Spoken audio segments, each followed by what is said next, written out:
Hi hello welcome to Naveen GK tricks. ఈరోజు ముందుగా TET afternoon exam pattern అలాగే analysis ఏ విధంగా ఉందో చూద్దాం. ముందుగా సైకాలజీ పరంగా చూసుకుంటే మొట్టమొదటిగా నిర్మాణాత్మక పద్ధతిని బలపరచు పద్ధతి క్రింది వానిలో ఏది అనే ఒక క్వశ్చన్ రావడం జరిగిందండి.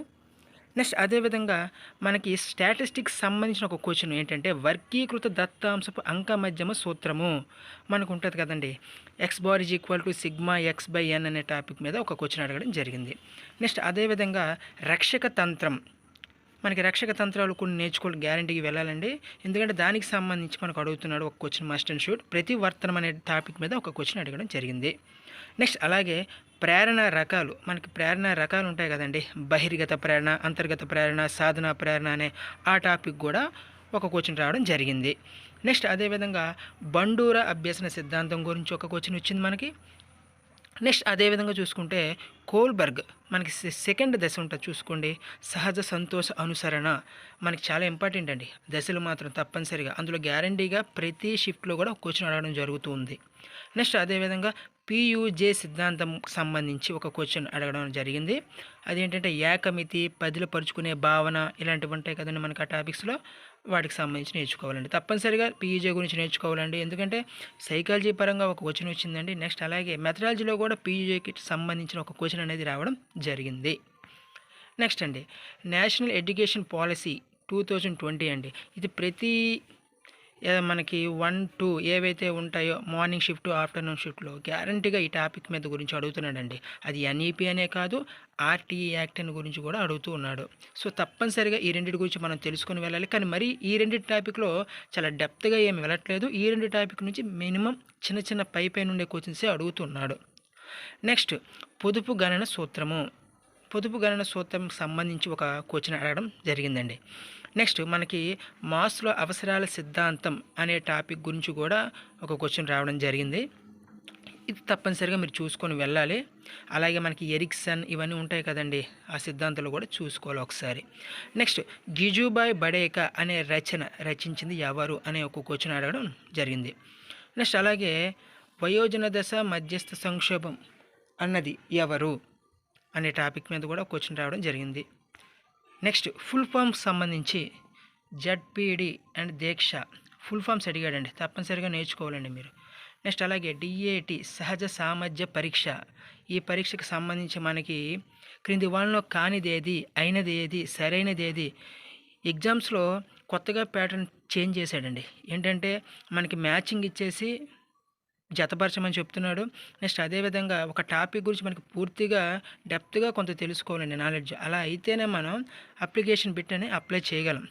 అలా చూసే చాలామంది చాలా టఫ్గా ఉంది అని చెప్పగలుగుతున్నారు తప్ప యాక్చువల్గా ఒక టాపిక్ చదివేటప్పుడు మనం పూర్తిగా అవగాహన చేసుకుంటే ఆ బిట్ ఫేమ్ అనేది మనం అప్లై చేయగలమండి. నెక్స్ట్ అలాగే డిఏటి సహజ సామర్థ్య పరీక్ష, దీనికి సంబంధించి క్వశ్చన్ అడిగాడు. నెక్స్ట్ ప్రజ్ఞా పరీక్ష WISC విస్క్ అనే సంబంధించి ఒక ప్రజ్ఞా పరీక్ష గురించి కూడా జరుగుతుంది. తప్పనిసరిగా మీరు ప్రజ్ఞా పరీక్షలో ఒక క్వశ్చన్ మాత్రం రావడం జరుగుతుంది. ప్రతి ఒక్కరు చూసుకొని వెళ్ళాలి. నెక్స్ట్ అండి ఇదండి సైకాలజీ పరంగా చూసుకుంటే. నెక్స్ట్ తెలుగు పరంగా చూసుకుంటే అండి మనకి గసడదవ దేశ సంధి గురించి రావడం జరిగింది. నెక్స్ట్ అలాగే రచయితలకు సంబంధించి పలానా రచన ఇచ్చేసి అది ఏ రచయితకు చెందినది అని అడుగుతున్నాడు. ఆ విధంగా కూడా మనం చూసుకోవాలి. లేకపోతే ఇంకో విధంగా ఎలా అడుగుతున్నాడంటే ఒక రచయిత పేరు ఇచ్చేసి కింది వానిట్లో అతనికి రచన కానిదేది అయినదేది అని కూడా బిట్ ఫేమ్ అనేది రావడం జరుగుతుంది. నెక్స్ట్ జాతీయానికి సంబంధించండి ఆరితేరిన అనే ఒక జాతీయం వచ్చింది. సో అది ఒకటి చూసుకోవాలి. జాతీయాలు కూడా మనం చూసుకొని వెళ్ళాలి. నెక్స్ట్ వాక్యాల గురించి అడిగాడండి. మనకి సంక్లిష్ట వాక్యము, సంయుక్త వాక్యము, ఇలా వాక్యాలు ఉంటాయి కదండి టైప్స్. అందులో అతను అన్నం తిని బడికి వెళ్ళాడు అనేది ఏ వాక్యం అనే ఒక క్వశ్చన్ రావడం జరిగింది. నెక్స్ట్ అలాగే గాడిచెర్ల వారి పత్రిక ఏంటి అని కూడా రావడం జరిగింది మనకి ఈ టాపిక్లో. నెక్స్ట్ చెప్పాను కదండి మీకు ఒక రచయిత పేరు ఇచ్చేసి అతనికి సంబంధించిన రచన అడుగుతున్నాడు. పవని నిర్మల ప్రభావతి గారి యొక్క రచనలు ఏంటి, క్రింది వానిలో కానిదేంటి, అయినదేంటి అని అడగడం జరుగుతూ ఉంది.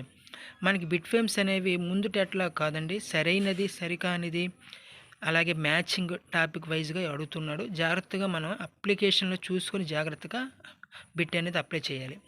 నెక్స్ట్ సమాసాలకు సంబంధించి పాఠకోత్తములు అనేది ఏ సమాసం అనే ఒక క్వశ్చన్ రావడం జరిగిందండి. నెక్స్ట్ కొన్ని పాఠాలు ఇచ్చేసి పిల్లల స్వభావం ఇతివృత్తం గల పాట మీదని అడిగాడండి. పిల్లల స్వభావం ఇతివృత్తం గల పాఠ్యాంశం ఏదని ఒక క్వశ్చన్ రావడం జరిగింది. నెక్స్ట్ ఛందస్సు అడుగుతున్నాడండి. దాచనివాడు భద్రగిరి దాశరథి కరుణాపయోనిధి అనే ఒక ఛందస్సు రావడం జరిగింది. చూసుకొని వెళ్ళాలి ఛందస్సుకు సంబంధించి. నెక్స్ట్ క అనేది ఏమిటి అని అడిగాడండి కింద వాణిలో. అంత్యాలు, తాళవ్యాల, కంఠ్యాల, మూర్ధన్యాల ఈ విధంగా అడుగుతున్నాడు, చూసుకోవాలి. అది కూడా మనకి మెథడాలజీలో కూడా వస్తుంది, అలాగే 6th క్లాస్ తెలుగులో కూడా ఉంటుంది దీనికి సంబంధించి. నెక్స్ట్ వెంగమాంబ గారి రచన ఏంటి అనే క్వశ్చన్ రావడం జరిగింది. అదేవిధంగా నానార్థాలు ఒక క్వశ్చన్ వచ్చిందండి. అదేవిధంగా అర్థాలు అనే టాపిక్ నుంచి కూడా కొన్ని వస్తున్నాయి, జాగ్రత్తగా చూసుకొని వెళ్ళండి. ఇది తెలుగుకి సంబంధించి మనకి. నెక్స్ట్ మ్యాథమెటిక్స్ చూసుకుంటే అండి, హిస్టోగ్రామ్స్లో ఉండునది అంటే ఏ విధంగా అడుగుతున్నారంటే, హిస్టోగ్రామ్స్లో ఉండునదని ఇచ్చేసి అది దీర్ఘచతురస్రాల, చతురస్రాల, వృత్తాల ఈ విధంగా అడగడం జరిగింది. నెక్స్ట్ అదే చూసుకుంటే సెకండ్ క్వశ్చన్ ట్యాక్స్కి సంబంధించిన ఒక క్వశ్చన్ అడిగాడండి. వ్యాట్, వాల్యూ యాడెడ్ ట్యాక్స్కి సంబంధించి ఒక క్వశ్చన్ అనేది రావడం జరిగింది. నెక్స్ట్ అంతరకోణం 165 డిగ్రీలు అయినా అందులోని భుజాల సంఖ్య ఎంత అని అడిగాడండి. ఆ టాపిక్ సంబంధించి కూడా మీరు చూసుకొని వెళ్ళాలి. నెక్స్ట్ అలాగే మనకి a+b² a-b² a² - b² సంబంధించి అలాంటి క్వశ్చన్స్, అలాగే a³ + b³ ఇలాంటి ఫార్ములాస్ టాపిక్స్ మీద మనకు క్వశ్చన్ అనేది రావడం జరుగుతుంది. నెక్స్ట్ చూసుకోవాలి మీరు. నెక్స్ట్ అదేవిధంగా నిష్పత్తుల పరంగా చూసుకుంటే a:b = 3:5, అలాగే b:c = 4:7, a:b:c వాల్యూ ఎంత అనే రావడం జరిగింది క్వశ్చన్, చూసుకోవాలి. నెక్స్ట్ స్తూపం మీద మనకు క్వశ్చన్ అడిగాడండి. రేడియస్ ఇచ్చేసి స్తూపానికి సంబంధించి మనకు కొన్ని క్వశ్చన్స్ అడగడం జరుగుతుంది. తప్పనిసరిగా క్షేత్రమితి మనకి ఘనపరిమాణాలు, వైశాల్యాలకు సంబంధించి ఒక క్వశ్చన్ అనేది రావడం జరుగుతుంది. అలాగే ప్రాఫిట్ అండ్ లాస్కి సంబంధించి ఒక క్వశ్చన్ అడగడం జరుగుతుందండి. అది కూడా మీరు చూసుకొని వెళ్ళాలి తప్పనిసరిగా. నెక్స్ట్ అలాగే 25 n - 1 + 100 = 5 2n - 1 అయినా n విలువ ఎంత అనే టాపిక్ గురించి కూడా అడిగాడు, చూస్తారు. నెక్స్ట్ త్రిభుజాలు రకాలండి. త్రిభుజాలు రకాలు లంబకోణ సమద్విబాహు త్రిభుజము, సమబాహు త్రిభుజము. ఈ టాపిక్ సంబంధించి మనకి త్రిభుజాలు టాపిక్ సంబంధించి ఎలాంటి టైప్స్ అనేవి మనకి ఇస్తున్నాడంటే, సరైనది సరికానిది అనే టాపిక్ మీద వాడు అడుగుతున్నాడు క్వశ్చన్ ఫేమ్ అనేది జాగ్రత్తగా చూసుకోవాలండి.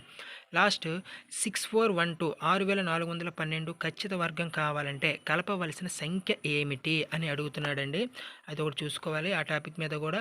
నెక్స్ట్ అలాగే 10 మంది ఒక పనిని 15 రోజుల్లో చేయగా 10 రోజుల్లో ఎంతమంది చేస్తారు అని క్వశ్చన్స్ కూడా అడగడం జరిగింది. నార్మల్గా చూసుకుంటే అండి, ముందు ఉన్న టెట్స్ లాగా మనకి ఈ టెట్ అనేది లేదు.